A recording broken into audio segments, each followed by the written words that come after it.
Ya, assalamualaikum warahmatullahi wabarakatuh. Selamat malam, salam sejahtera untuk kita semua. Evelyn, Kayla, sama Nadia yang sudah hadir ya, sambil nunggu yang lainnya.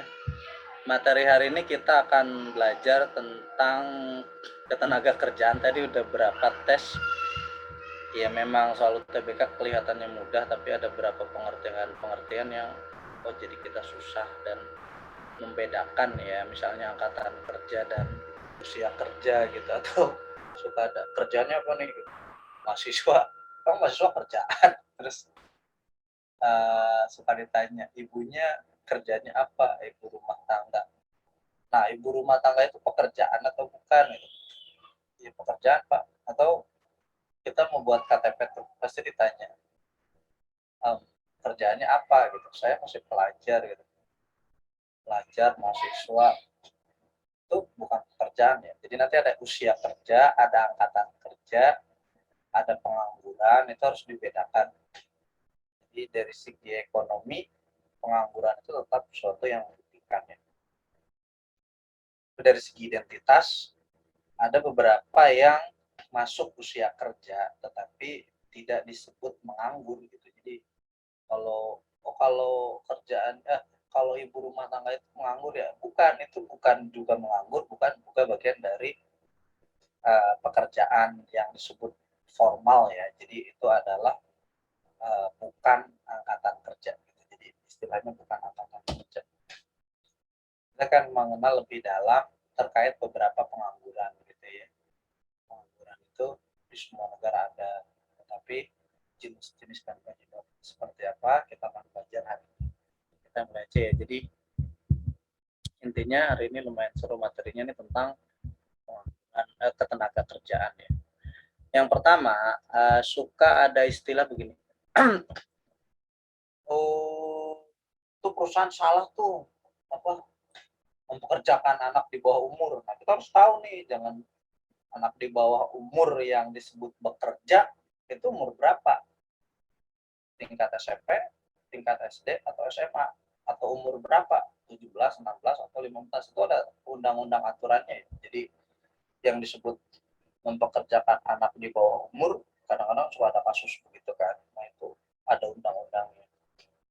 Jadi orang yang boleh bekerja, anak yang boleh bekerja itu umur mulai 15 tahun ya.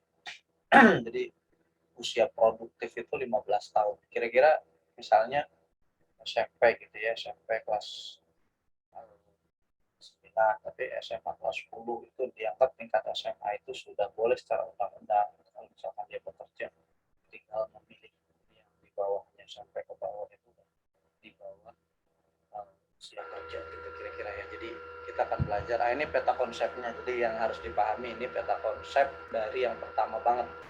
Yang pertama adalah yang harus kita pahami ya, yang pertama adalah apa yang disebut dengan penduduk ya. Jadi penduduk itu dibagi dua. Ada penduduk usia kerja gitu ya. Ada penduduk usia kerja, ada penduduk usia kerja gitu ya. Ada penduduk usia kerja, ada penduduk di luar usia kerja. Nah, penduduk usia kerja itu umur 15 sampai 64 tahun ya. Udah undang-undangnya. Nah, kalau yang mempekerjakan orang di bawah usia kerja itu berarti kurang dari 15 tahun. Nah, sedangkan yang di atas usia 64 tahun ini tidak dianggap usia kerja. Ya karena pensiun di Indonesia sendiri rata-rata struktural itu umur 60 tahun ya. Guru itu misalkan profesi yang lainnya itu sekitar umur 60, bahkan ada yang 58, rata-rata 60. Boleh sih lanjut setelah itu karena dianggap setelah 60 itu kalau dosen tuh semakin tinggi. Nah, bukan 60 ya, kalau salah 60 berapa itu. Jadi bukan semakin tinggi pendidikannya, biasanya semakin dibutuhkan gitu ya di bidang pendidikan. Misalnya ya antara guru dan dosen, lama dosen, dia pensiunnya boleh umur lebih dari 60. Tapi itu dibatasi, yang jelas usia kerjanya 64 tahun. Dia akan secara undang-undang kalau misalnya PNS ataupun bukan akan otomatis, atau ada yang istilah pensiun dini gitu. Jadi sebelum umur 60 saya mau pensiun boleh. Ya, kalau mau pensiun sebelum usia itu. Nah, kecuali sebagai pengusaha. Kalau pengusaha kan sampai umur berapa aja, dari mulai muda sampai punya perusahaan, tidak ada istilahnya pensiun gitu ya. Jadi penduduk yang kita bagi adalah dua, penduduk usia kerja dan penduduk di luar usia kerja. Jadi kalau ada pertanyaan, nggak boleh nih mempekerjakan anak di bawah umur, kita harus umur berapa? Ya umur 15 tahun ke bawah.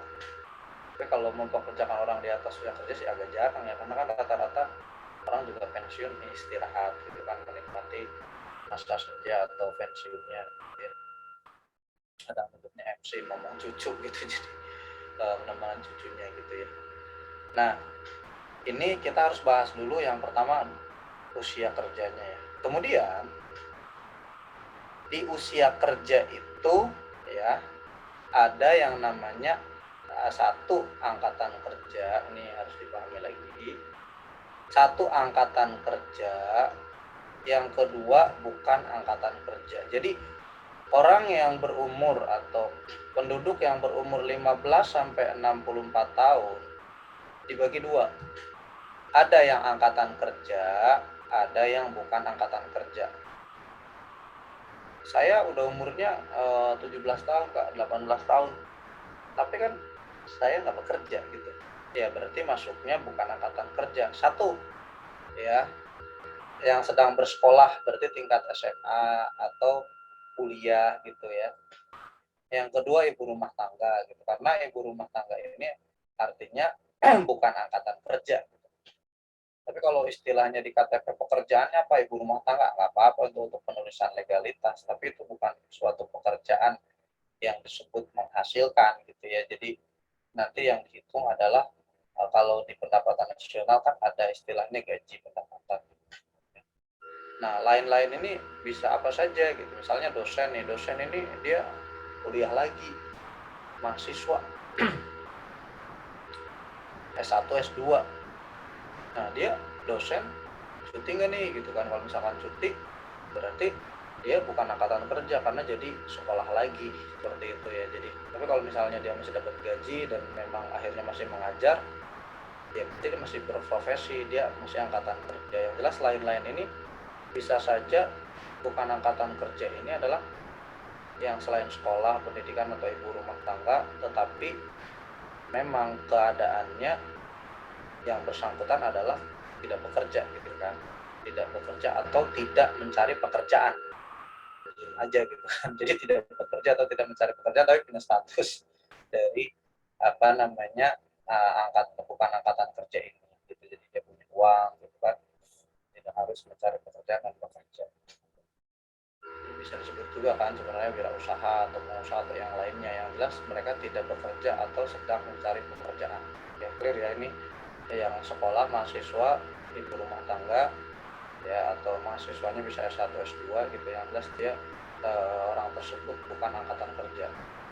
Nah, kenapa? Karena nanti angkatan kerja dibagi dua lagi gitu ya. Angkatan kerja dibagi dua.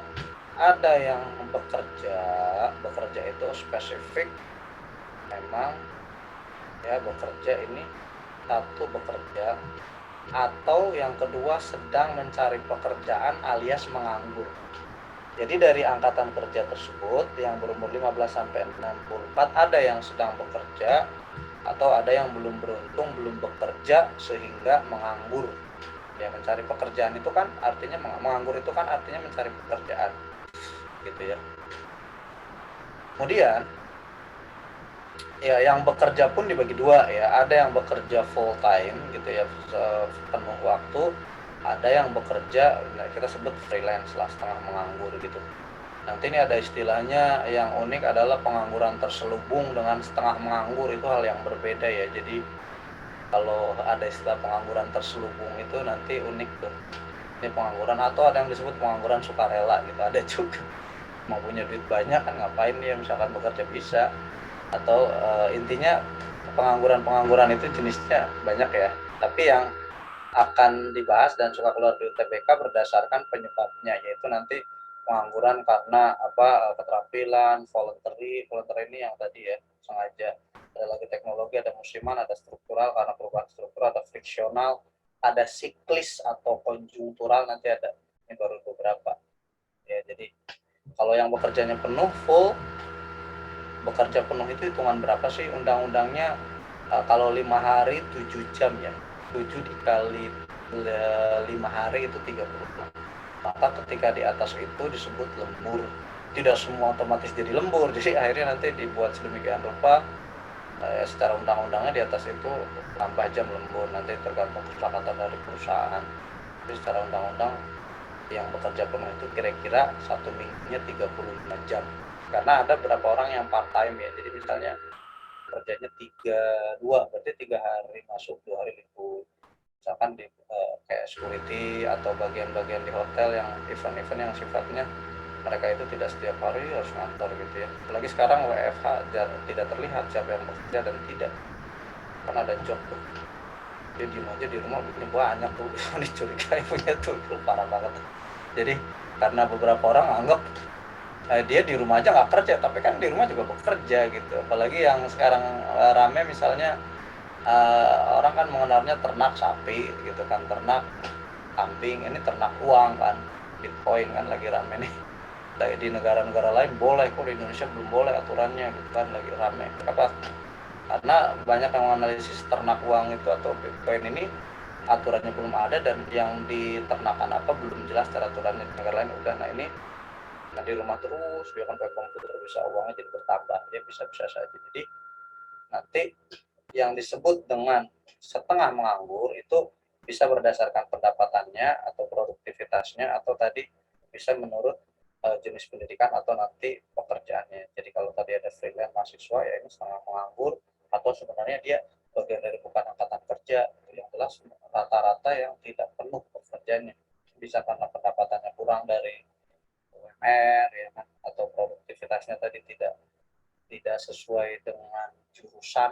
Bukan berarti tidak sesuai dengan jurusan itu nggak bagus ya, tapi ada kompetensi-kompetensi yang sifatnya kurang tepat sehingga produktivitasnya tidak maksimal gitu. Itu nanti ada namanya istilahnya pengangguran terselubung.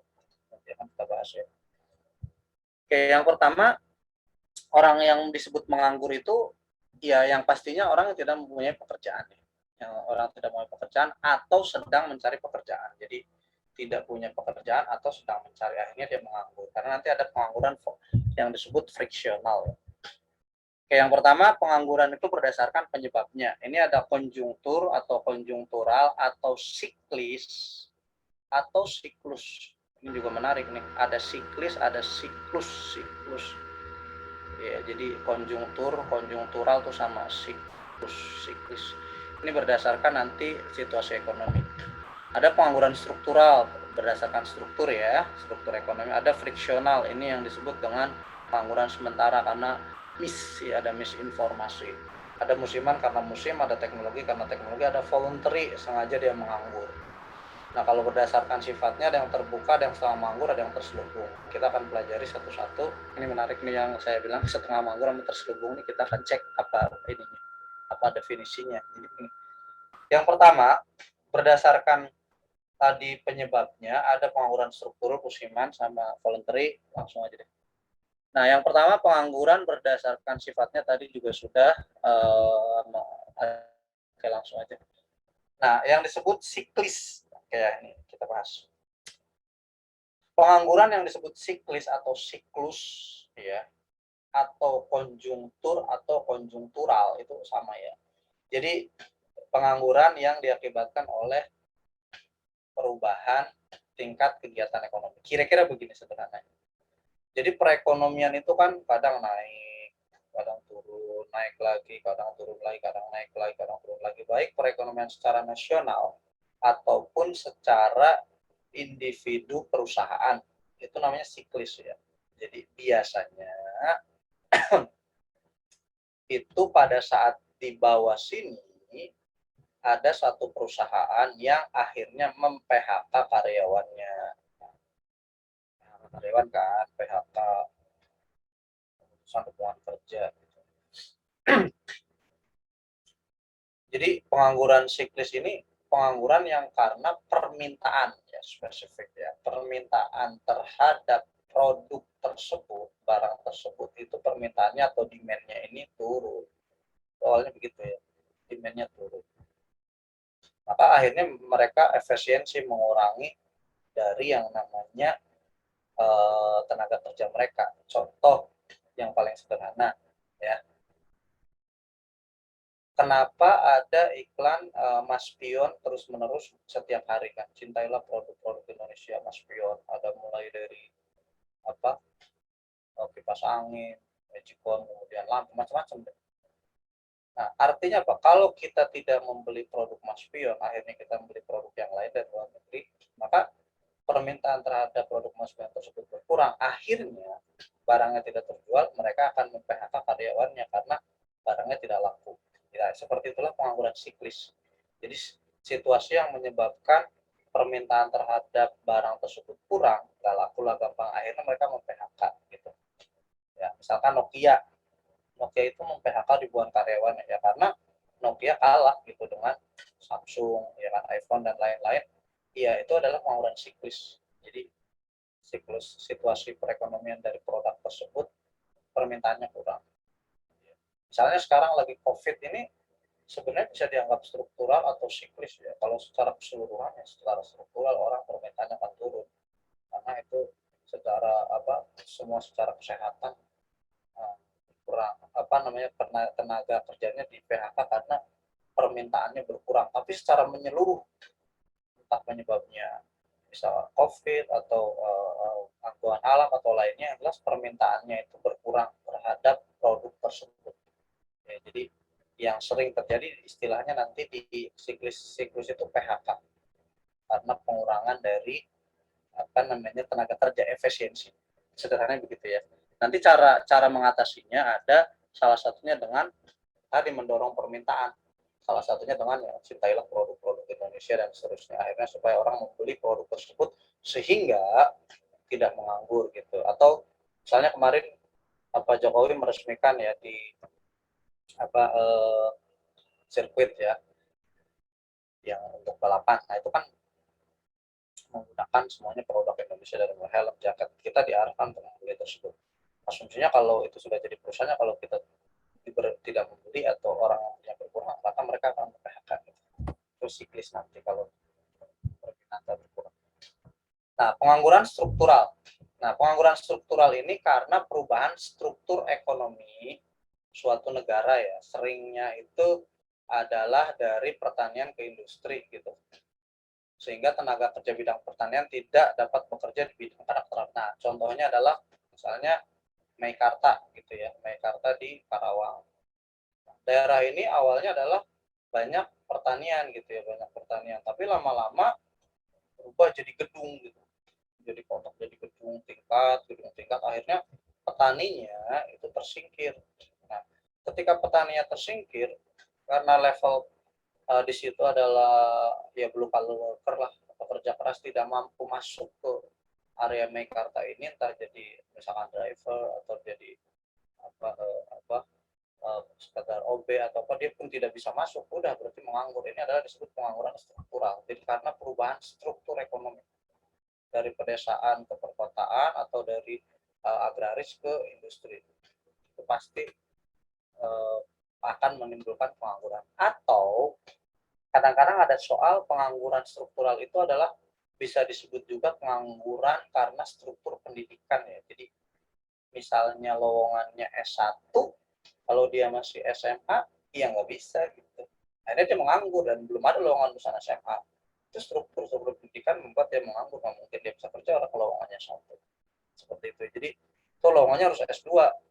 Benar-benar harus tulisannya S2 walaupun agak jarang. Kecuali tadi di bidang pendidikan yang harus menyebutkan S2. Akhirnya orang tersebut tidak bisa bekerja. Ya berarti itu adalah struktur pendidikan. Secara umum strukturnya adalah struktur ekonominya. Jadi dari pedesaan ke perkotaan, misalnya tadi di Meikarta, Karawang, kalau jadi perkotaan tersendiri, orang daerah situ tergeser, kemudian menganggur, itu struktural. Caranya gimana mengatasinya? Pemerintah dengan memberikan modal. Jadi nanti ada modal, ada keterampilan supaya orang tersebut bisa bekerja lagi mungkin di bidang yang lainnya, bisa dengan bantuan pemerintah atau dengan keterampilan. Nah, selanjutnya adalah pengangguran friksional. Ya, pengangguran friksional ini murni pengangguran karena terjadi ya miss ya gap ya informasi antara pencari kerja dengan tenaga kerja. Ini bisa karena waktu, jarak dan lain sebagainya. Jadi contoh sederhananya ada sarjana teknik sedang mencari pekerjaan. Ya, sarjana teknik. Dia yang pertama nyari pekerjaannya ya nyari internet gitu ya. Ada, tapi orang yang mencari pekerjaan, dia ada juga nih perusahaan yang mencari pekerjaan. Di sini ada corporate ya. Dia juga butuh yang namanya sarjana teknik. Misalnya di bidang apa namanya tekniknya misalnya industri gitu ya. Nah, dia nyarinya di internet nih. Ya, orang ini naruhnya adalah perusahaan naruhnya misalnya di spesifik di grup WA gitu, WA broadcast. Nah, ini di internet nyarinya di sosmed nggak ketemu. Ini naruh lagi nih di radio. Ini bukannya lihatnya misalkan di koran, ya, koran. Ini naruh lagi nih selebaran. Ini dia bukannya lagi tidak di selebaran, misalkan nih nyarinya di radio. Jadi nggak ketemu gitu. Ini semua nggak ketemu antara corporate dengan yang tadi, menimbulkan gap gitu. Biasanya kalau friksional ini sementara ya. Sementara. Kenapa? Karena nanti ujung-ujungnya ketemu. Tapi terjadi nggak? Terjadi. Contoh sederhananya di soal-soal itu, misalnya dia pindah ke kota dari Jakarta ke Surabaya gitu ya. Tapi di sana di Surabaya itu ada perusahaan yang butuh apa namanya programmer di soal tersebut ya. Tapi nggak ketemu karena mereka naruhnya di mana, yang satunya mencarinya di media mana gitu.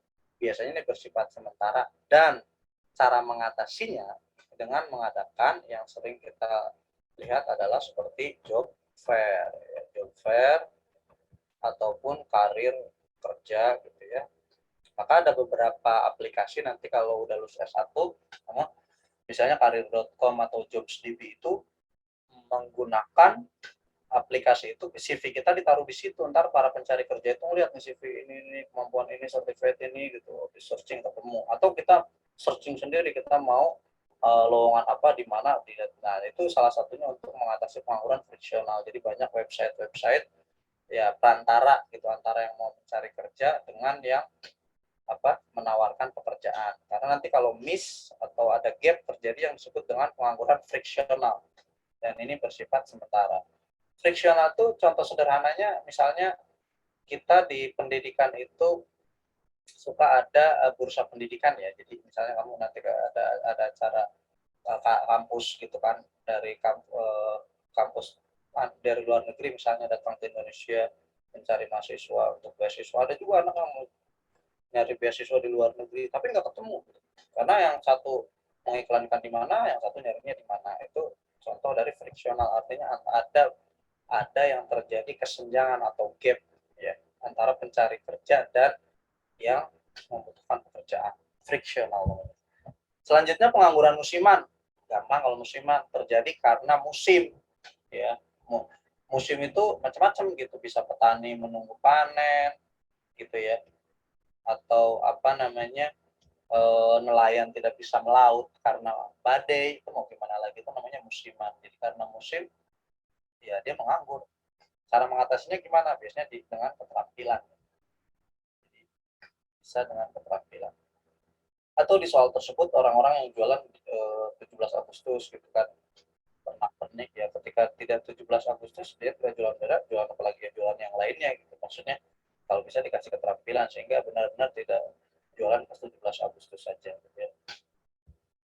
Kayak pengangguran teknologi ya fix karena teknologi atau mesin ya, sehingga terjadi perubahan dari yang tenaga manusia menjadi tenaga mesin. Solusinya kalau mau adaptasi boleh digunakan pengetahuan keterampilan sehingga bisa bekerja. Tetapi ini jadi untuk pengangguran teknologi ini jadi permasalahan tersendiri gitu ya. Kalau ada istilah nanti padat ya karya gitu ya, dengan padat modal gitu, itu biasanya jadi problem tersendiri nih. Jadi kalau padat modal nih identik mereka beli robot. Jadi satu pabrik itu isinya robot semua, sisanya operator gitu.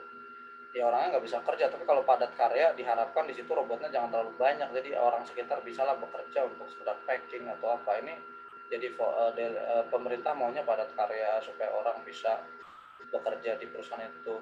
Kemudian pengusaha maunya padat modal, dia punya duit gitu, maunya orangnya sedikit. Kenapa ngurusin orang mungkin lebih susah daripada ngurusin robot untuk macam-macam urusannya gitu. Jadi belum efisiensinya, jadi terjadi dua dua kubu bahasanya begitu. Nah, nanti kalau kebanyakan akhirnya modal yang ada, ya orang tersebut akan menganggur karena di situ teknologi gitu. Jadi banyak sih perusahaan-perusahaan yang sekarang memang udah by mesin ya. Jadi orang udah bergeser, kan kalau kita searching juga banyak pekerjaan yang hilang akan datang. Misalnya disebut apa bank nanti udah nggak ada, ya benar juga karena sekarang apa-apa sudah digital ya. Nabung sudah bisa, bahkan ngambil uang di BCA dan bank beberapa PT sudah bisa menggunakan ya tanpa ATM ya. Bisa tuh langsung pakai apa mode ya. Oke, nah ini pengangguran voluntary ya. Pengangguran voluntary atau sukarela, orang yang menganggur karena berhenti bekerja ya sengaja gitu, bisa mendapat warisan atau malas matang atau studi. Jadi bahasanya dia sengaja gitu, sukarela menganggur ya. Jadi contohnya misalnya kontrakannya banyak nih, tiap bulan tinggal tok tok tok tok gitu kan, nagih ya. Kan pekerjaan nungguin kontrakan. Ya sebenarnya bisa aja dia bekerja ya, yang apa nagih kontrakan orang lain, tetapi emang dia sengaja menganggur gitu ya. Ya banyak juga. Artinya dia nggak mau bekerja tapi punya uang, orang tadi dapat urusan atau lain, itu sukarela ya. Oke, sekarang yang disebut dengan pengangguran terbuka ya. Jadi kalau berdasarkan ini ada pengangguran terbuka, mereka yang benar-benar menganggur. Jadi benar-benar tidak bekerja, itu pengangguran terbuka. Karena ada kurang lapangan pekerjaan, tidak mau bekerja macam-macam. Jadi contoh sederhananya, misalnya yang contoh dari voluntary itu bisa juga orang yang sengaja menganggur karena gajinya kecil. Ya, itu sebenarnya masuk ke voluntary pada kasus dia sengaja menganggur, dan masuk kepada friksional karena dia nunggu orang tersebut nunggu tapi belum dapat perusahaan yang mau bayar dia dengan sesuai keinginan. Itu friksional. Dan dengan sengajanya juga ada. Jadi saya nggak mau kerja nih, nggak balik modal, gajinya kecil, ya udah nunggu gajinya yang besar sesuai, bukan besar, maksudnya cukup dengan sesuai keinginannya, akhirnya dia menganggur. Itu juga bisa. Jadi biasanya seperti itu terjadi tadi sementara gitu. Jadi bisa dia bagian sukarelanya ada, tapi sebenarnya bisa jadi friksionalnya karena tidak menemukan info tersebut ya. Oke. Selanjutnya yang setengah menganggur, orang yang bekerja kurang dari 35 jam per minggu gitu. Jadi kita sebut dengan freelance lah. Jadi harusnya bekerja itu full 7 jam dikali 5 hari 35. Tapi kalau misalnya orang tersebut tidak bekerja tapi gajinya full, ya bisa juga gitu. Kalau memang istilahnya ada WFH, WFO, tetap bekerja ya, ada jam kerjanya, jadi fingerprint atau bersifat online. Intinya kalau setengah menganggur itu bekerjanya yang tidak normal setiap hari gitu, atau kurang dari 35 jam. Misalnya, kalau dia 20, misalnya pekerjaan tertentu gitu, security atau pekerjaan yang lainnya yang 24 jam, ya dikali aja dalam seminggu dia nyampe nggak 35 gitu ya. Kalau misalnya hanya kadang-kadang jaga, kadang tidak, ya itu juga setengah menganggur. Ya, sama. Oke, yang ini yang seru nih, pengangguran terselubung nih ya. Kalau pengangguran terselubung itu adalah, oke, yang pertama, pengangguran terselubung itu adalah angkatan kerja yang bekerja tidak optimal ya, sehingga terjadi kelebihan tenaga kerja. Kira-kira begitu. Ya gampangnya gabut lah kalau misalnya bahasa kita. Jadi di satu ruangan ada pekerjaan gitu. Pekerjaannya ini sebenarnya bisa diselesaikan oleh anggaplah apa namanya 3 orang. Ternyata di sini entah bagaimana ceritanya orang ada sampai 4 bahkan 5 gitu ya. Nah sebenarnya di sini 3 orang cukup gitu menyelesaikan pekerjaan ini.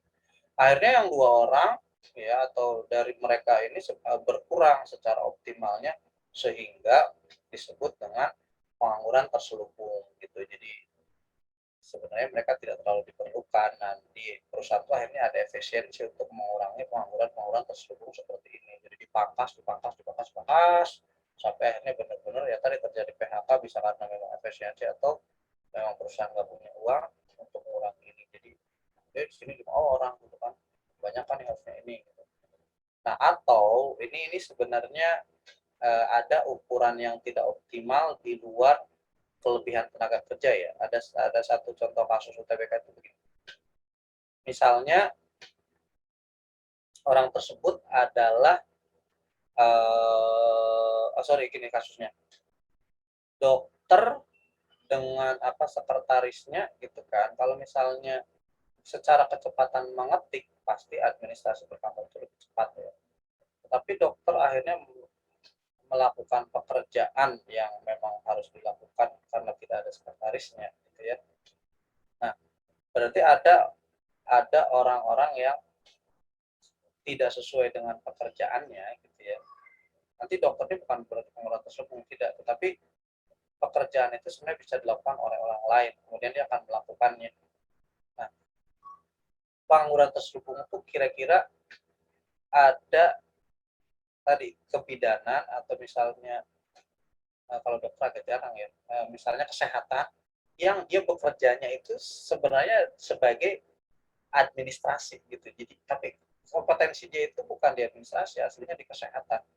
Nah, itu disebut juga terselubung karena nanti ada sebenarnya orang yang asli di bidang di bidang administrasinya, misalnya jurusan administrasi perkantoran gitu ya, yang bisa bekerja lebih cepat dari dia. Gitu. Jadi itu disebut pengangguran terselubung. Tapi kan, nah sekarang bedanya apa Kak dengan misalnya ada job yang misalnya gini, kan pernah IPB itu Institut Perbankan Bogor kan orang dulu kerja di bank. Beda kalau di bank itu di training sampai benar-benar orang bekerjanya sesuai SOP dan hitung itu cepat banget beda. Tapi kalau yang pengangguran tersebut itu orang yang memang datang ke sana kompetensi dia tidak sesuai, tetapi dia harus bekerja karena satu dan lain hal di situ akhirnya tidak maksimal dan mungkin tidak diadakan pelatihan. Tapi di luar itu ada orang lain sebenarnya yang lebih berkompeten dan sesuai dengan background dan kompetensinya, nah, tetapi dia tidak masuk. Nah, orang yang di dalamnya ini itu disebut juga pengangguran terselubung. Itu juga bisa seperti intinya dia nggak bisa karena kebanyakan orang atau orangnya satu tapi tidak dikasih pelatihan, beda backgroundnya akhirnya tetap bekerja gitu. Tadi misalnya kebidanan atau kesehatan akhirnya harus bekerja di administrasi. Ya bukannya dia bisa juga ya, tapi akan kalah dengan yang asli orang administrasi, kira-kira begitu. Itu kalau dia terus musisi itu tanpa ada pelatihan itu terus disebut juga pengangguran terselubung gitu ya. Oke, nah sekarang bagaimana cara mengukur suatu pengangguran? Nah, pengangguran ini diukur dengan ya cara jumlah angkatan kerja dibagi jumlah pengangguran dibagi jumlah angkatan kerja. Oke ya, saya ini diambil dari BPS ya. Jadi yang pertama yang harus kita hitung adalah yang disebut dengan jumlah penganggurannya di sini ya. Jadi jumlah penganggurannya berapa? Misalnya 1000 per dari angkatan kerja. Jadi bukan jumlah penduduk ya, bukan jumlah penduduk tapi angkatan kerja. Jadi orang yang menganggur per angkatan kerja. Kenapa? Karena angkatan kerja kan dibagi dua nih. Ada usia kerja dibagi dua. Ada yang masuk kepada angkatan kerja, ada yang bukan angkatan kerja. Jadi fair nih dibandingkannya adalah ya pengangguran dibandingkan angkatan kerja gitu. Pengangguran karena kenapa? Di angkatan kerja ini ada yang disebut dengan orang yang bekerja dan orang yang menganggur gitu. Jadi bukan dibandingkan dengan semua penduduk gitu. Bukan. Jadi hanya yang angkatan kerja pengangguran dibandingkan dengan angkatan kerja dikali 100%. Nah, ini berlaku semuanya, misalnya penganggurannya 8%, 8% itu yang dihitung adalah seperti itu. Jadi bukan per usia kerja apalagi penduduk ya. Ini penyebab-penyebab pengangguran sih secara umum sudah bisa dibaca ya. Jadi kita lebih kepada solusinya saja mungkin. Jadi pengangguran itu macam-macam, jumlah lapangan kerja, ketidaksesuaian, macam-macam ya. Ya, SDM masih rendah begitu ya. Maka yang diberitahu sama negara-negara maju kan bilangnya begitu. Jadi pendidikan. Sekarang kita mulai negara berkembang sudah mulai sadar bahwa SDM itu penting banget ketika mereka akhirnya dibayar berdasarkan kompetensinya. Ya. Kemudian ya jelas termasuk salah satunya ekonomi dan seterusnya. Nah ini akibat penganggurannya ya.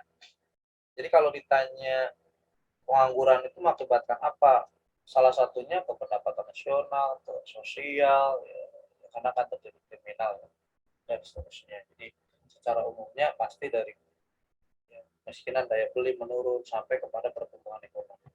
Masalah-masalah sosial tadi ya, pasti dia sebenarnya karena pengangguran. Ya. Oke, dampak pengangguran terhadap pendapatan nasional juga sama jelas pasti akan mengurangi penerimaan negara dari pajak karena ada pajak penghasilan. Pajak penghasilannya itu mulai 5% sampai dengan 30%. Jadi kalau gaji kita di bawah 4,5 itu tidak kena pajak kemungkinan besar karena ini adalah PTKP-nya atau upah minimum provinsinya. Tapi kalau gaji kita 10 juta bahkan sampai ratusan juta nanti dihitung berdasarkan PTKP yang jelas di atas 500 juta dalam setahun ya, itu setahun. Jadi kalau satu bulan ada yang gajinya sampai ratusan juta, apalagi nanti dia setahun itu pasti kena pajak hampir 30%. Di Indonesia termasuk kecil PPh-nya dibandingkan di negara-negara lain yang sampai 100%. Tetapi tadi beberapa pengelolaannya kalau di sana lebih transparan, di Indonesia belum seperti transparan di sana.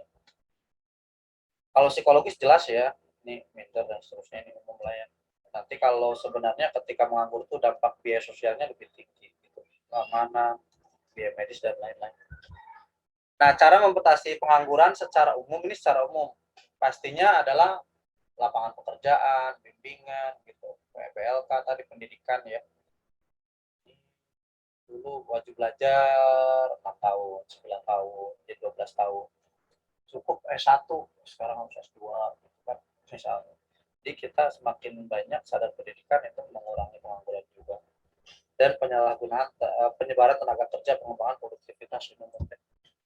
Nah ini siklis ya. Jadi kalau siklis itu tadi karena pengangguran siklis yang tadi kena PHK di sini, ya, atau ayolah beli produk-produk Mas Vio tadi meningkatkan daya beli masyarakat. Jadi sekarang banyak yang mengeluh pengusaha gitu kan, barang saya nggak beli nih, akhirnya pemerintah ngasih bantuan uang, gimana caranya biar beli gitu kan.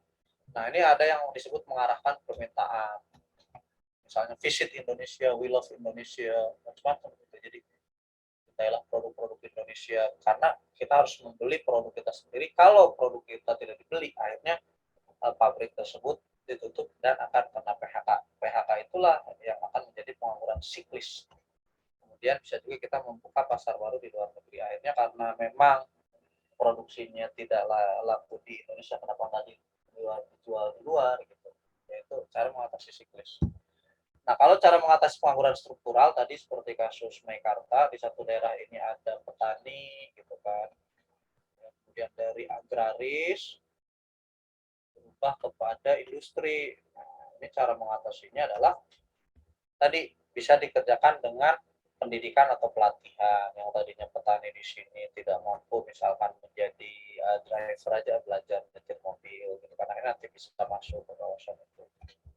Nah, memindahkan tenaga kerja yang dibutuhkan, akhirnya dari sini ada transmigrasi ke daerah lain aja yang di sana masih dibutuhkan pertaniannya, misalnya ke Kalimantan gitu kan. Atau dengan biasanya tadi modal dan tenaga kerja ya, jadi sengaja pemerintah memberikan bantuan bisa juga. Nah, tadi yang istilahnya meningkatkan padat karya, jadi pemerintah berusaha memberikan peraturan di mana kalau ada pabrik di sekitar situ, kalau bisa jangan padat modal tapi padat karya, jadi orang yang bekerja di situ bisa diatur, jangan sampai robot semua gitu. Kalau pengusaha kan maunya efisien robot semua, tapi pemerintah menyarankan atau bisa istilahnya jangan robot semua deh, ada orangnya juga, kalau bisa kenapa orang sekitar itu biar bekerja, itu untuk mengatasi pengangguran struktural. Selanjutnya pengangguran friksional tadi ya, friksional tuh yang satu lowongannya di mana nih orang nyarinya kemana gitu kan. Jadi dia nyari di mana, ini lowongannya ditaruhnya di mana. Nah, miss ini ya, atau gap ini bisa diatasi dengan apa? Tadi mengusahakan informasi penerimaan dan penawaran kerja. Biasanya tadi bisa bursa kerja yang sering kita lihat di daerah-daerah itu banyak, atau job fair ya. Biasanya di Senayan, kalau Jakarta atau di kota-kota lain itu pasti ada job fair, perusahaan-perusahaan berkumpul, tenaga kerja silahkan datang gitu kan, nanti yang cocok. So, atau berbagai digital, tadi digital tuh udah banyak ya. Biasanya tuh karir.com atau jobs.id itu benar-benar kita apply di sana, nanti perusahaan searching atau kita searching, yang perusahaan nanti ketemu gitu. Walaupun itu tidak sederhana karena di sana juga ada biayanya kan bagi mereka yang menaruh, tapi kalau untuk tenaga kerjanya biasanya juga akhirnya ada revenue macam-macam. Jadi emang itu jasa untuk mempertemukan pekerja dan yang menawarkan pekerja dan yang meminta, alias untuk mengurangi pengangguran profesional. Nah, ini juga menyusun penggunaan ini jelas ya, ini bagi perusahaannya. Jadi, supaya tidak salah ketika menaruh lowongan. Nah, kalau musiman, tadi ya kasih pekerjaan yang di bidang lain boleh. Kalau misalnya petani tidak bisa melaut karena badai, ya, atau kalau petani karena badai, lagi nelayan ya. Melatih seorang dengan keterampilan, jadi bisa dua ya, sambil menunggu panen, misalnya punya keterampilan yang lain, jual apa tanaman hias atau keterampilan yang lain. Itu pun sama, nelayan ketika badai bisa di darat melakukan keterampilan yang bisa dijual. Atau orang-orang yang kerjanya musiman ya bisa melakukan pekerjaan walaupun beda musimnya karena punya keterampilan. Clear ya untuk keterampilan. Nah, ini usaha-usaha yang dilakukan oleh pemerintah sih secara umum sudah benar ya. Jadi ada BLK, ada swasta juga, kampus untuk magang, ada individu akhirnya kita harus bisa bahasa asing, harus bisa komputer, dan kalau bisa ada jiwa wirausaha, karena kalau tidak bisa nyari pekerjaan, boleh kita jadi yang menciptakan lapangan pekerjaan. Oke, saya mau ke beberapa materi berikutnya, nanti kita bahas. Ini sistem upah yang ada di Indonesia ya. Ada sistem IKA menurut waktu, biasanya harian, mingguan, bulanan, itu bersifat umum, ada yang digaji harian. Ada prestasi ya, kalau bonus biasanya bonus. Ada satuan, jadi produksi kalau bisa sekian packing dapat sekian, apa indeks ya. Biasanya upah indeks ini terkait kenaikan harga, terkait UMR, upah minimum provinsi. Kalau harganya naik berarti gajinya naik. Contoh 1 Januari itu Provinsi DKI sudah akan menaikkan apa namanya UMP jadi 4, dari 4,2 jadi 4,4 atau berapa. Nanti daerah lain juga sama itu berdasarkan indeks ya. Upah premi ya ditambah dengan tambahan-tambahan. Ada upah co-partnership, biasanya kepemilikan saham, kalau yang punya saham di situ tambahan lagi uang. Yang terakhir upah komisi. Misalnya komisi itu hasil penjualan properti, bisa sering tuh kalau bisa dapat jual rumah gitu kan, itu dapat lumayan besar tuh, mampu menjualkan rumah yang nilainya miliaran, dapat duitnya lumayan. Borongan udah jelas ya, biasanya kesepakatan project, borong ini kerjakan nanti dapat uang. Oke, yang terakhir ada kurva Phillips ya. Kurva Phillips ini untuk bagian pengangguran. Sebenarnya kurva Phillips ini juga di banyak ahli yang mengatakan di Indonesia ini tidak berlaku kurva Phillips. Kenapa? Karena kurva Phillips ini menghubungkan antara inflasi dan pengangguran gitu. Jadi kalau menurut kurva Phillips ini, kalau inflasinya tinggi gitu, ini kan berbanding terbalik minus ya. Jadi kalau inflasinya tinggi alias uang beredarnya banyak, maka penganggurannya rendah. Jadi semakin tinggi inflasi, maka penganggurannya semakin berkurang. Asumsi sederhananya apa? Inflasi ini adalah uang beredar banyak. Berarti kalau uang beredar banyak, orang punya pekerjaan, begitu kan? Uang beredar banyak. Berarti kalau uang beredar banyak, orang punya pekerjaan.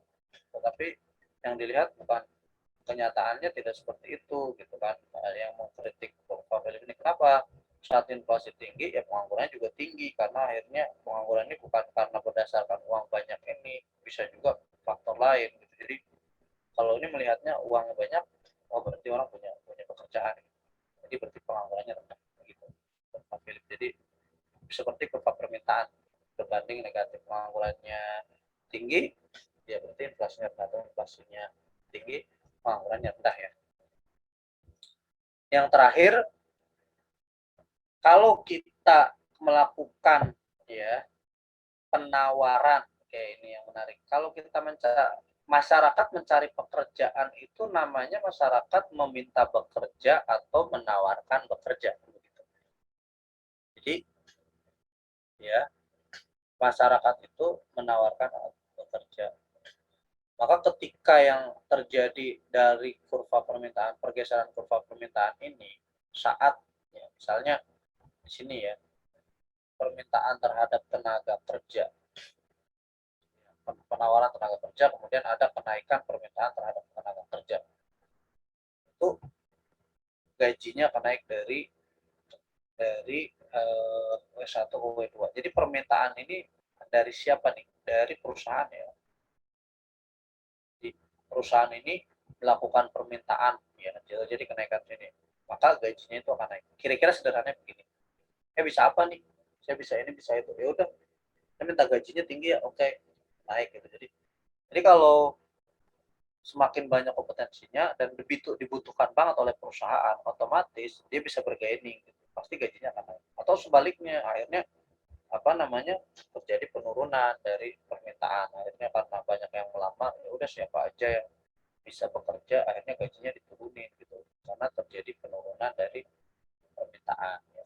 Kalau penawaran sebaliknya, misalnya banyak banget yang menawarkan kerja, kalau banyak itu ya jatuhnya nanti yang diuntungkan siapa, pengusaha gitu, karena melimpah, dia bisa memilih. Akhirnya kalau paksakan gajinya dinaikkan, ya terutama masalah UMR tadi ya, UMR ini atau UMP ini bermasalah buat semuanya, buat tenaga kerja bermasalah, buat pengusaha bermasalah, karena kalau terlalu tinggi yang ditetapkan oleh pemerintah sementara perusahaan tidak mampu bayar, akhirnya dia memangkas, ya, terjadi yang disebut dengan pengangguran gitu, ada plus minusnya. Maka di situ pemerintah hadir sebagai regulator untuk mengatur itu, membela rakyat iya, membela pengusaha iya, jadi dilihat dua-duanya gitu. Jadi jangan sampai kenaikannya terlalu tinggi pun jangan sampai tidak ada kenaikan. Maka setiap tanggal 1 Januari itu pasti ada penetapan UMR. Sekarang udah dibahas tuh kenaikannya berapa. Oke, jadi untuk bab ini yang untuk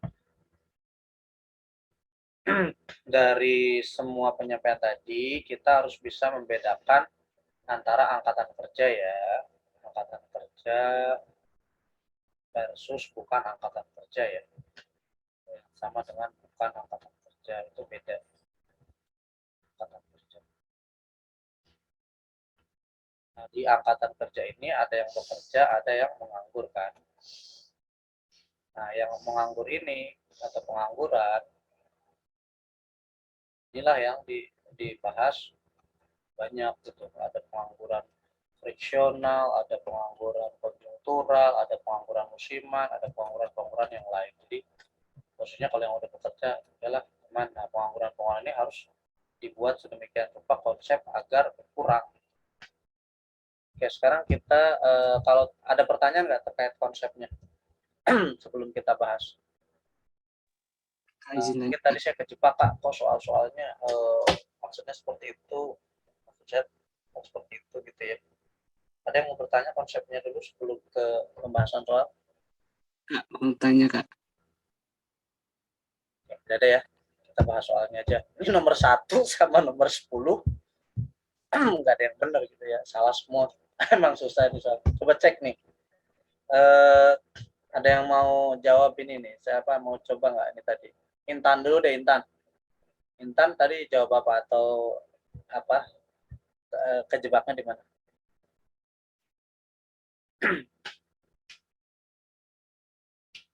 Ya, maaf Kak, tadi aku nggak ikut kuisnya. Kenapa kuncinya D Kak gitu kan?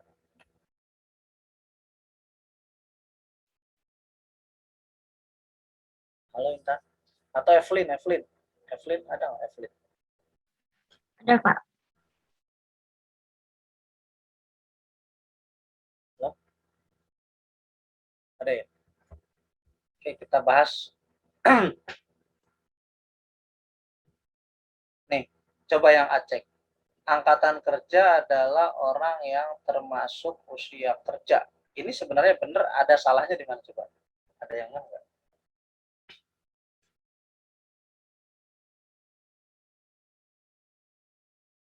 Nih, kita balik lagi ke awal ya, sebelum bahas yang ini biar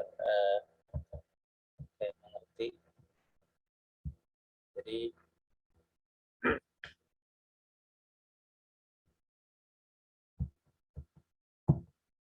kita balik lagi nih, biar mengerti yang mana. Oke, di sini saya tampilkan lagi ya konsepnya. Jadi kalau penduduk itu dibagi dua, ada penduduk usia kerja dan penduduk luar usia kerja. Nah, penduduk usia kerja dibagi dua, ada angkatan kerja sama bukan angkatan kerja. Jadi angkatan kerja ada yang bekerja dan ada yang menganggur. Kira-kira itu. Jadi untuk lebih memudahkannya. Sekarang kita cek ya. Dari soal ini, khusus yang A itu masih belum lengkapnya. Coba cek. Angkatan kerja adalah orang yang termasuk usia kerja ya. Usia kerja dibagi dua, ada angkatan kerja sama apa bukan angkatan kerja. Kalau kata-katanya ini, nah usia kerja juga ada nih. Jadi harusnya angkatan kerja dan bukan angkatan kerja juga masuk dari usia usia kerja ya. Jadi kalau di situ. Dan pelajar dan mahasiswa yang sudah berusia lebih ya bukan, ini namanya bukan angkatan kerja, bukan kategori, bukan, harusnya kata-katanya bukan. Penduduk suatu negara yang berusia lebih dari 15 tahun dan bekerja atau sedang mencari pekerjaan disebut dengan angkatan kerja. Nah, angkatan kerja adalah ya penduduk suatu negara yang berusia lebih dari 15 tahun. Salahnya Pak? Harus dibatasi, bukan dari 15 tahun, tapi kurang juga dari 64. Angkatan kerja adalah penduduk usia kerja yang bekerja. Nah, ini kalau angkatan kerja itu jelas ada dua. Ada yang sedang bekerja dan mencari pekerjaan dan di usia kerja. Gitu. Usia kerja itu 15 sampai 60. Ya. Sebenarnya A itu benar, tapi masih ada kurang lengkap sedikit aja. Karena usia kerja itu ada juga bukan angkatan kerja. Kira-kira begitu. Ini lebih lengkap yang D. Yang E, orang yang sedang mencari pekerjaan termasuk dalam bukan angkatan kerja. Salah. Ya. Dia termasuk, dia adalah angkatan kerja bukan angkatan kerja. Jadi hitungannya kita membagi antara angkatan kerja dan bukan angkatan kerja dulu, baru angkatan kerja itu dipecah menjadi dua, ada yang sedang mencari pekerjaan atau menganggur, ada yang bekerja. Kira-kira begitu. Memang ini kalimatnya lumayan apa namanya tricky ya, jadi bedakan mana angkatan kerja bukan angkatan kerja dulu, mana usia kerja mana bukan usia kerja. Jadi kalau usia kerja itu sendiri tadi yang 15 sampai 64 tahun gitu kan. Nah, otomatis di usia kerja dibagi dua, ada yang masuk ke dalam angkatan kerja,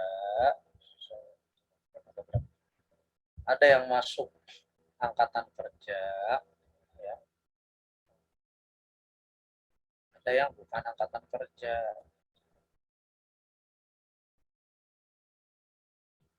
Karena di sini tadi ada ibu rumah tangga dan mahasiswa gitu ya.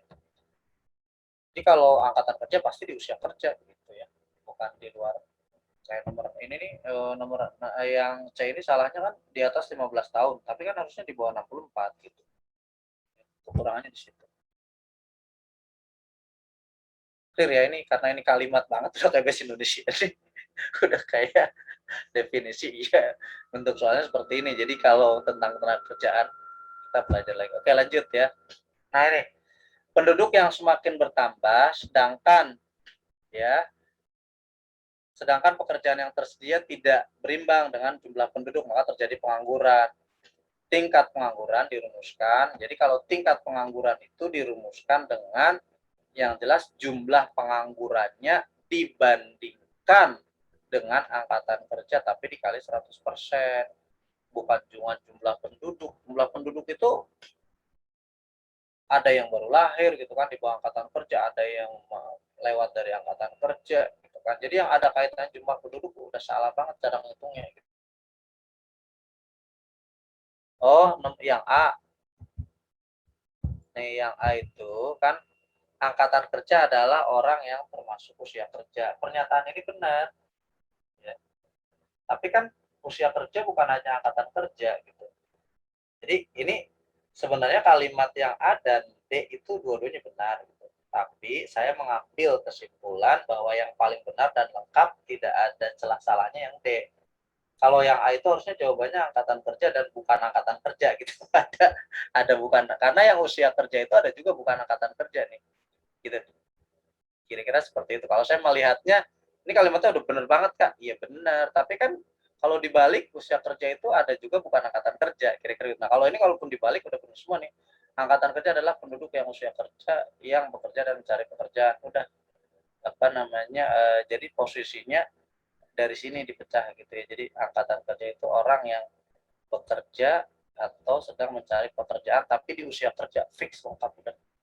Gitu. Kalau yang ini angkatan kerja adalah orang yang termasuk dalam usia kerja, yes. Tapi kalau ditanya bukan angkatan kerja, usia kerja nggak? Usia kerja, harusnya tambahin. Angkatan kerja dan bukan angkatan kerja adalah yang termasuk dalam usia kerja. Gitu. Maka yang paling perfect jawabannya D. Kira-kira gitu saja ya? Atau ada punya pendapat lain? Memang ini namanya UTBK, kita harus melihat semua perspektif ya. Kalau saya sih lebih cenderung jawabannya yang D, yang secara perfect itu tidak ada celah salahnya. Kalau yang A masih ada. Kalau kalimatnya dibalik, bukan angkatan kerja juga masuk usia kerja, kira-kira begitu. Tapi kalau yang D udah full, angkatan kerja itu pasti usia kerja dan ada yang bekerja dan mencari pekerjaan alias menganggur. Kira-kira begitu ya. Gimana Teja? Ya. Oke. Lanjut. Apa-apa sering latihan, nanti bagus banget sering latihan. Oke, selanjutnya Ali. Nah, ini yang tadi ya. Jadi Ali adalah, nanti kita latihan lagi ya, masih ada soalnya di bawah. Ali adalah seorang programmer, ya, seorang ahli programmer yang berpindah dari Jakarta ke Surabaya untuk mengikuti keluarganya. Dan ya, jadi dia di sini dari Jakarta pindah ke Surabaya nih, gitu kan, Surabaya. Dari sini dia pindah nih, terbang. Dia adalah programmer. Dia di Surabaya, ya, dia akhirnya nyari kerja gitu di Surabaya. Ya tadi nyari kerja di Surabaya, nyarinya lihat apa nih? Dia lewat internet. Misalnya ternyata pekerjaan di Surabaya itu programmer nggak ditaruh di internet nih. Di share-nya di radio atau di grup WA atau di sosmed mana atau bahkan mungkin menggunakan selebaran atau by macam-macam gitu. Akhirnya nggak ketemu gitu.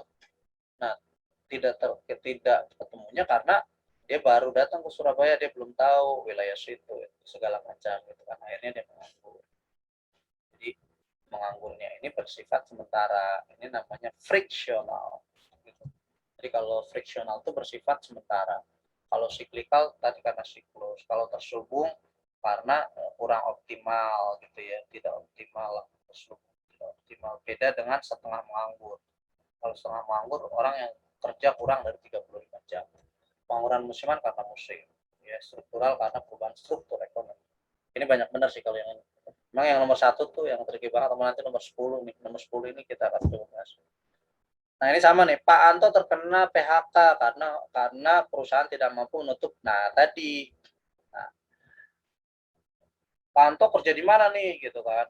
Dia kerja di satu perusahaan sedang naik gitu kan, oke, enak, turun naik lagi, turun naik lagi, mungkin begitu kan, akhirnya turun gitu. Nah, pada saat Pak Anto ini ya, karena produksinya ini sedang besar-besarnya dan akhirnya harus ada yang dipangkas gitu, bahan baku nggak mungkin mesin, ya udah akhirnya yang tenaga kerja dipangkas, ya dikurangi dari 100 orang tinggal misalnya 70 orang, nah 30 orang itu yang disebut dengan yes, betul. Jadi kalau friksional itu fix kesenjangan. Jadi itu bersifat sementara ya, gap gitu. Jadi friksional itu ya sebenarnya kalau ditanya Gojek itu bagus gitu. Kenapa? Karena dia mengatasi ibarat kata ada orang yang perlu makanan dengan yang mau ngantar makanan nggak ketemu, ketemunya di Gojek, itu bagus karena saya kira seperti itu. Jadi pengurangan friksional tuh ada orang yang ingin bekerja di bidang tersebut, ada perusahaan yang mencari orang yang bisa kerja tersebut, nggak ketemu, biasa gitu di dunia kerja dan di perekonomian itu biasa seperti itu, namanya friksional tadi, bersifat sementara. Maka antara yang meminta pekerjaan dan yang menawarkan bekerja tidak ketemu, itu namanya friksional. Jadi terjadi yang disebut dengan gap ya, alias apa namanya, tidak ketemu. Maka tadi soal saya bilang konsep Gojek itu bagus banget. Kenapa? Dia mempertemukan antara orang yang nunggu dapat orderan ojek dengan orang yang mau pergi tapi nggak tahu lewat apa, ya lewat Gojek akhirnya ketemu semua gitu sekarang. Nah, kalau misalnya berpikir seperti itu bagus banget, menciptakan inovasi-inovasi yang tadi ada orang yang nyari pekerjaan ya, atau ada orang menawarkan barang, ada orang beri barang gitu, nggak ketemu nih. Kalau ketemu itu banyak tuh di beberapa daerah anak muda menciptakan aplikasi yang awalnya gitu kan dari grup WA gitu, bisa order ini gitu, nanti dikirim gitu, udah mulai kan. Maka ada istilah kita kayak GoFood sekarang kan, itu untuk mempertemukan antara orang yang mau beli tapi ini bersifat tenaga kerja ya, orang yang mencari kerja dan orang yang menawarkan pekerja gitu ya. Ya, jadi kalau ini fixed Fanto ini adalah pengangguran yang disebut dengan pengangguran siklis. Nama lain siklis atau siklus ini karena istilah, atau konjungtur atau konjungtural, sama tuh. Nah, itu karena murni dia perubahan situasi ekonomi gitu. Berpikirnya ekonomi itu lurus aja, padahal bisa jadi naik dan turun. Akhirnya terkena PHK karena berkurangnya permintaan terhadap produk tersebut. Caranya gimana? Ya tadi Pak Anto bisa dikasih keterampilan, atau gimana caranya biar produk tersebut tidak turun dengan didorong permintaan. Jadi ini siklus. Oke, lanjut ya. Nah, ini juga yang nomor 5. Pada saat hasil panen, cengkehnya ini jelas ya, Pak Tony memiliki penghasilan yang besar dan cukup untuk memenuhi kebutuhan keluarganya. Namun, pada saat paceklik, Pak Tony tidak ada, pada saat paceklik tidak ada sama sekali gitu kan uangnya. Untung istrinya mau buka usaha. Maka Pak Tony termasuk ya tadi, karena Pak Tony ini adalah bekerja misalnya di apa namanya kebun cengkeh gitu kan, cengkeh, maka ketika nanti nunggu panen dan seterusnya, atau ini harganya jadi mahal atau murah, dia tidak bisa bekerja terhadap kebun ini, ya dia mengandalkan apa yang disebut dengan pengangguran musiman, karena musim cengkeh kan ada musimnya gitu kan. Lanjut. Nomor 6, masalah pengangguran dapat mempengaruhi pendapatan nasional. Pernyataan yang benar terkait dengan permasalahan tersebut. Kita cek ya. Semakin banyaknya pengangguran, semakin cepat laju pertambahan penduduk. Yang sebenarnya kalau laju pertambahan penduduk tidak ada hubungannya. Ada Pak, misalnya kalau menganggur tuh akhirnya dia tidak ada mainan. Parah banget analisisnya.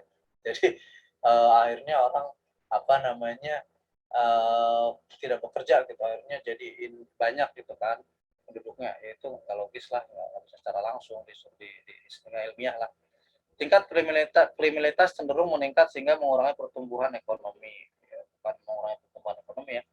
Kriminalitas itu nanti kaitannya tidak hanya dengan pertumbuhan ekonomi, tapi stabilitas nasional. Kalau banyak terjadi kriminal bisa chaos gitu. Jadi bisa satu negara itu berhenti kan karena terjadi apa namanya penjarahan di mana-mana.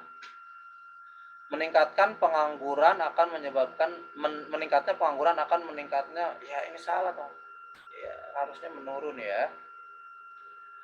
Nah, meningkatnya biaya yang harus dikeluarkan pemerintah untuk memperluas lapangan pekerjaan ini bisa, tapi bukan karena ya penganggurannya ya, tapi karena efek dari penganggurannya akhirnya tadi biaya untuk mengurangi kriminal tuh biaya jadi naik gitu kan. Nah, pengangguran tidak nah awalnya begini tadi, orang yang ini dia menganggur nih, tidak bekerja, ya kan? Ya, kemudian uang yang masuk ke sini itu dihitung ya, berdasarkan nanti salah satu dari pendapatan nasional yang kita tahu perhitungannya.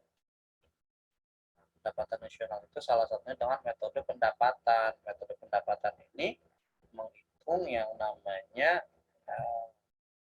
W ditambah R ditambah I ya ditambah I ditambah P urip wages. Nah, gaji ini masuk. Maka pendapatan nasional itu hitungnya salah satunya dengan gaji gitu ya. Semakin tinggi gaji suatu negara ya pendapatannya sampai semakin banyak kelas jasanya, kira-kira begitu. Jadi yang tidak memperoleh gaji akhirnya gaji tersebut tidak dihitung ya kan. Jadi pasti pendapatan nasional berkurang ketika banyak ya. Clear ya, ini berdasarkan perhitungannya.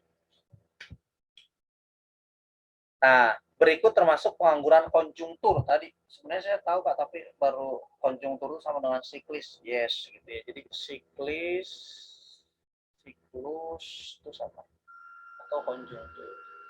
Jadi, kata kuncinya adalah tadi yang perekonomian tadi naik turun gitu. Ini PHK. Ya, jadi berkurangnya permintaan terhadap ya. Roni berhenti bekerja karena ingin mencari pekerjaan baru yang lebih sesuai dengan keterampilan. Ini sih friksional sebenarnya. Ya. Atau kalau dia sengaja menganggur, boleh, gitu kan, berarti voluntary. Tapi ini friksional karena dia nggak ketemu kan yang lebih sesuai. Ya sebenarnya ada pasti pekerjaan tapi belum ketemu. Darwis kehilangan pekerjaannya karena perusahaan tempat pekerjaannya bangkrutan gitu, itu pasti friksional gitu. Jadi karena permintaan terhadap barang tersebut berkurang, barang entah karena resesi, entah karena faktor lain, intinya barangnya nggak dibeli aja. Jadi terjadi penurunan permintaannya, itu friksional. Ya.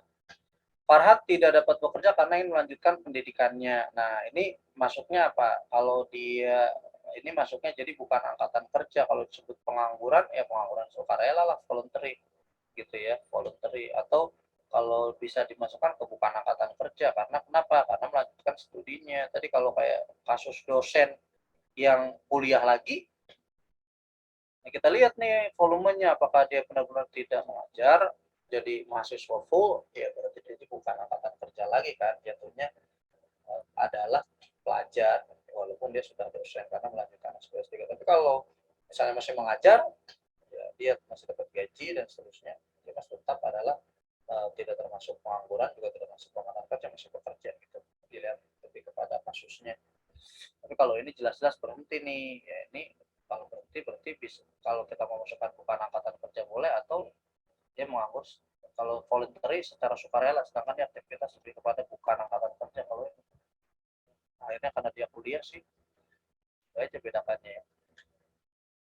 Raka tidak lagi bekerja karena sawah yang di tempatnya sudah berganti. Ya tadi nih, kalau sawah jadi pabrik ini struktural nih. Tadi ada lagunya tuh dari dulu ditanami padi, sekarang tanami beton gitu. Orang situ nggak bisa kerja ya. Pengangguran struktural karena daerah tersebut berubah menjadi daerah kawasan industri atau pariwisata atau yang lainnya, yang jelas bukan pertanian, itu struktural. John tuh tidak ingin bekerja karena memiliki warisan. Nah, ini baru yang disebut dengan voluntary ya, atau pengangguran sukarela. Ya. Nah, kayak kan bebas nih, banyak warisan ya, nggak usah kerja. Ya udah nggak apa-apa. Ya, dia sendiri memilih untuk pengangguran sukarela atau voluntary. Ya. Jadi jawabannya kalau yang disebut dengan konjungtural atau siklis ya, tadi jawabannya adalah B ya, karena resesi ekonomi atau permintaan. Nomor 8. Udin anak orang kaya setelah lulus sebagai sarjana teknik industri dari sebuah perguruan tinggi, ia pulang ke kampung.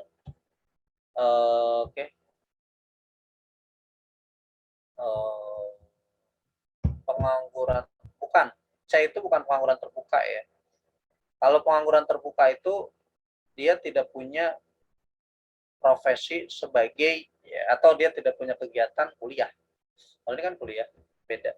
Jadi kalau dia tidak bekerja lagi karena melanjutkan pendidikannya, jadi jatuhnya bukan angkatan kerja. Contoh lulus SMA dia sebenarnya sudah bekerja, tapi karena mau lanjut S1 ya udah berhenti aja kerjanya. Dari modal itu dia ya jatuhnya dia bukan angkatan kerja. Kalau ditanya pengangguran apa, ya kalau disebut dia bagian dari pengangguran terbuka, benar-benar tidak bekerja itu dia tidak punya aktivitas. Kalau untuk Farhat ini dia punya aktivitas, ya dia punya aktivitas yaitu kuliah. Ya, kalau kuliah maksudnya karena kerja. Jadi yang disebut pengangguran terbuka itu orang yang benar-benar dia tidak kuliah, tidak bekerja. Gitu udah pengangguran terbuka. Oke, jadi di sini Udin meneruskan usaha keluarganya sebagai seorang petani. Pekerjaan Udin sebagai petani hanya 8 pagi gitu ya, jam 8 sampai jam 10 sore. Nah, Udin termasuk setengah menganggur gitu kalau dihitung. Jadi setengah menganggur itu orang yang bekerja kurang dari 35 jam selama 1 minggu.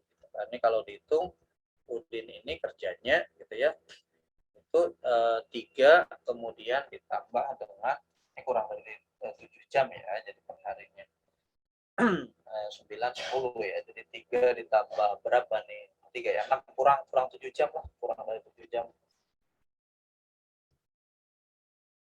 Ini yang dihitung secara formal ya, kurang itu udah jam sehari.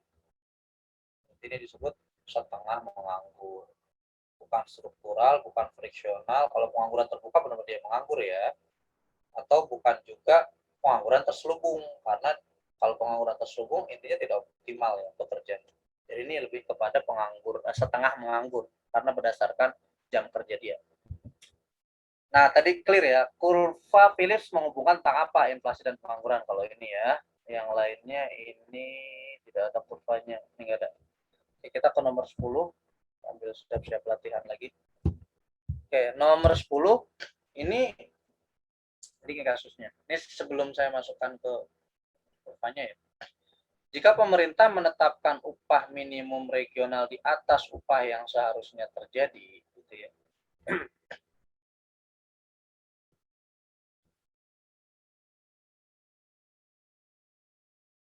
Nah,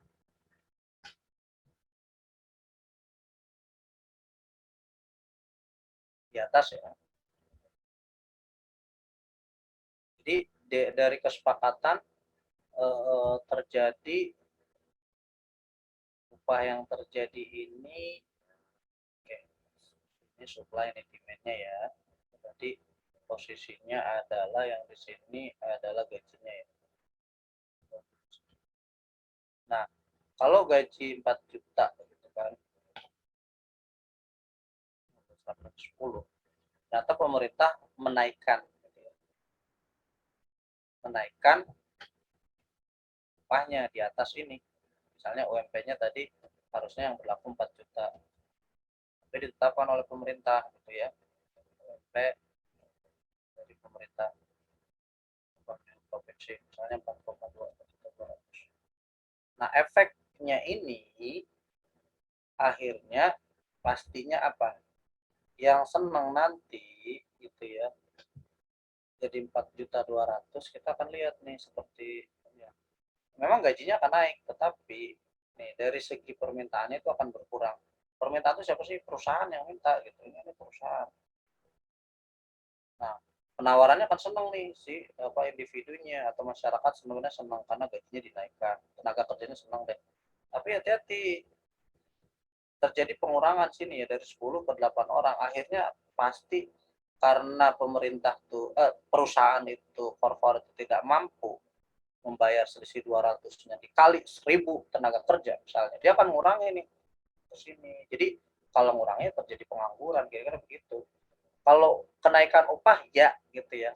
Artinya secara nominal angka ya upahnya akan naik gitu logikanya. Tapi kan yang ditanya di sini adalah apa yang terjadi atau akibatnya bagaimana gitu ya. Kan pertanyaan gitu. Jika pemerintah seharusnya terjadi jika melakukan penawaran pemerintahan kerja yang kompetitif. Maka apa yang terjadi? Pastinya akan yang terjadi pengangguran gitu.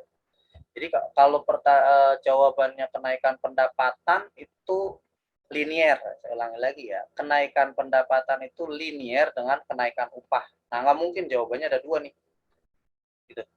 Memang naik dari 4 juta ke 4,2 gitu. Itu jawabannya kan dua sama nih. nggak mungkin jawaban kenaikan upah dengan peningkatan pendapatan ya sama gitu. Jadi nggak mungkin jawabannya C sama D. Penurunan upah jelas salah, kekurangan tenaga kerja salah, tenaga kerja jadi nambah nih. Jadi tenaga kerjanya akan nambah. Yang menawarkan loh ya, penawarannya. Tapi secara kekurangan tenaga kerja itu pengurangannya namanya adalah pengangguran. Jadi dari semuanya ini efeknya nanti endingnya adalah pengangguran jika pemerintah menaikkan UMP di atas yang kesepakatan pasar yang sudah terjadi. Maka sekali lagi setiap ada kenaikan upah minimum provinsi tanggal 1 Januari yang akan datang itu pasti rame dan kadang-kadang demo kalau tidak sedang COVID. Karena tenaga kerja inginnya gajinya naiknya besar banget, sementara pengusaha perusahaan maunya ya jangan terlalu besar, akhirnya disepakati oleh pemerintah. Nah itu akan hati-hati banget karena nanti bisa terjadi kalau perusahaannya tidak mampu bayar, akhirnya lebih baik mem-PHK karyawannya, dan itu yang terjadi rata-rata seperti itu. Atau solusinya memindahkan pabriknya, sama aja memindahkan pabriknya, orang yang di situ tidak mau bekerja menganggur juga kan, nggak mau ikut pindah dari Jakarta misalnya ke Karawang atau dari Indonesia pindah ke Vietnam. Pabriknya kan banyak tuh pabrik-pabrik yang seperti itu. Jadi pengangguran itu bisa terjadi kalau upah yang ditetapkan oleh pemerintah terlalu tinggi atau lebih tinggi dibanding upah yang terjadi gitu pada pemerintah. Clear yang ini ya. Ya sekarang kita latihan, kalau tidak ada pertanyaan kita latihan untuk lebih paham lagi, atau ada pertanyaan dulu boleh ya, dari kalau menurun berarti di bawah gitu. Kalau menurun di bawah. Kalau menurun yang senang adalah tenaga kerja. Jadi kalau menurun di sini. Yang harusnya terjadi 4 juta misalnya sekarang 3.500.000. Apa yang terjadi? Pasti yang terjadi adalah yang senang adalah permintaannya. Pasti permintaan tenaga kerjanya akan lebih banyak. Ya. Tetapi ketika permintaan kerjanya lebih banyak, penawarannya orang jadi malas bekerja nih gitu. Ya nanti pilihannya bisa jadi tanda kutip ya yang ini kan supply nih. Ya supply-nya ini adalah yang ini yang demand yang dari perusahaan. Nah, yang supply-nya ada di sini. Intinya supply-nya itu akan berkurang. Orang yang menawarkan untuk bekerjanya jadi berkurang.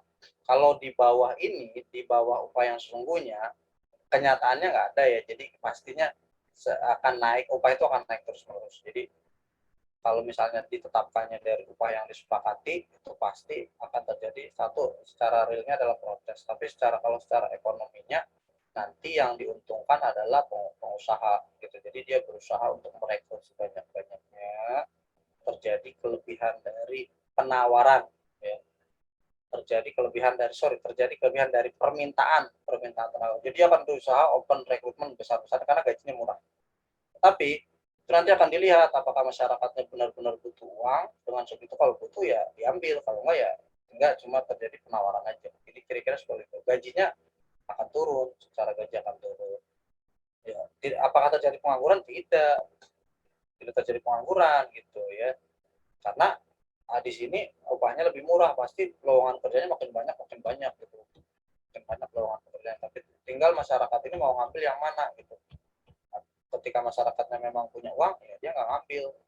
Jatuhnya pengangguran friksional. Dia nunggu nih, oh ini gajinya murah nih, nanti tunggu aja di perusahaan lain yang gajinya lebih mahal atau kita pindah ke negara lain yang lebih. Jadi seharusnya seperti itu. Intinya dia tidak langsung menganggur ya, karena ada kondisi ketika orang akhirnya tetap bekerja daripada dia menganggur walaupun gajinya kecil gitu. Tapi kalau dinaikkan, ada kemungkinan perusahaan itu mem-PHK karyawannya karena tidak mampu bayar, seperti tadi kasus biaya produksi tadi. Jadi kalau di bawah itu malah yang diuntungkan adalah pengusaha akan memberikan penawaran, akan memberikan permintaan atau open recruitment dari pekerjaan yang lebih banyak. Kira-kira jadi untuk yang ini jawabnya yang paling komprehensif ya terjadi pengangguran. Ya. Oke, kita latihan. Coba, ini apa nih jawabannya? Masih ada waktu 10 menitan deh. Komponen angkatan kerja terdiri dari usia kerja yang apa nih? Tadi sudah ya. Harus sudah mengerti dari teksnya ya.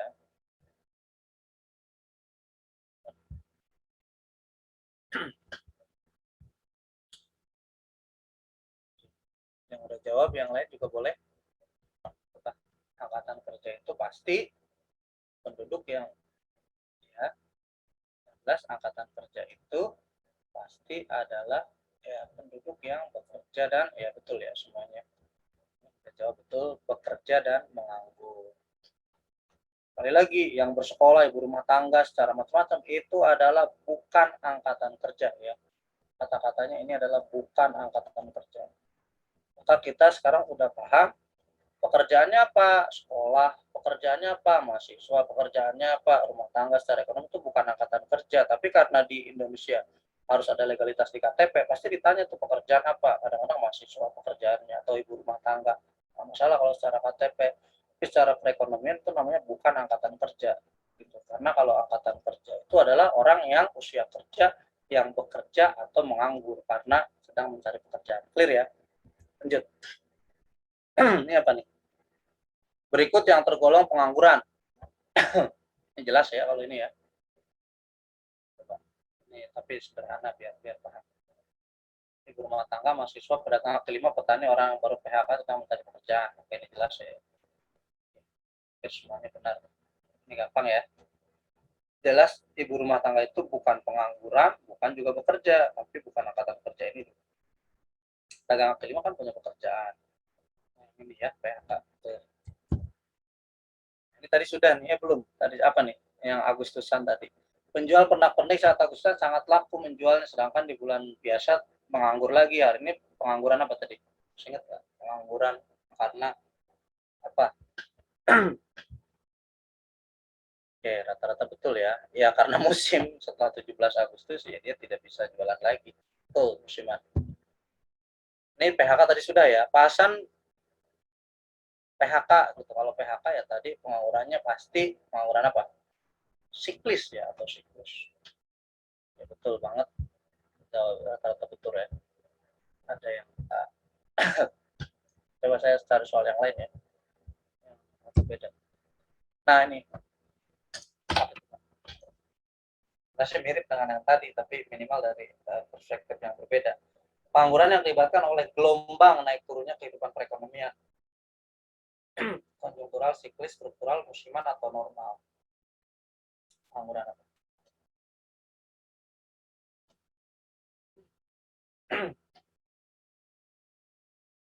Bukan ya, bukan struktural, apa coba?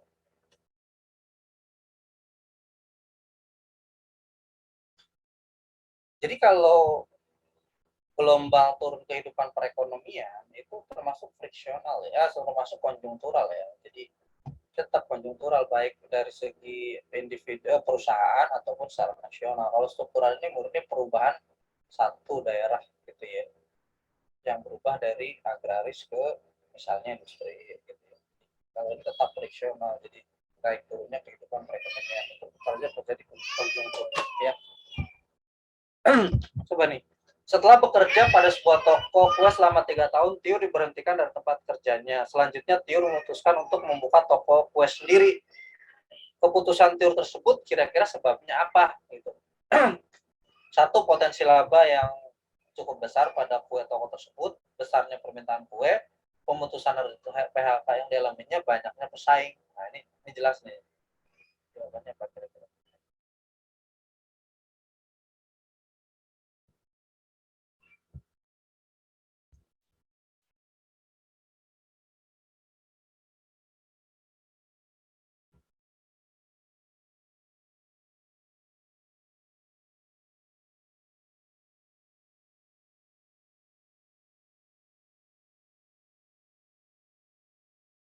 Semuanya betul ya. Jawabannya 1, 2, 3. Alfa. Karena ini banyak pesaing salah. Oke. Apa akibat pengangguran? Ini harus jeli ya. Ada beberapa yang tidak, bukan beberapa sih maksudnya enggak. Intinya nggak benar semua deh. Coba cek.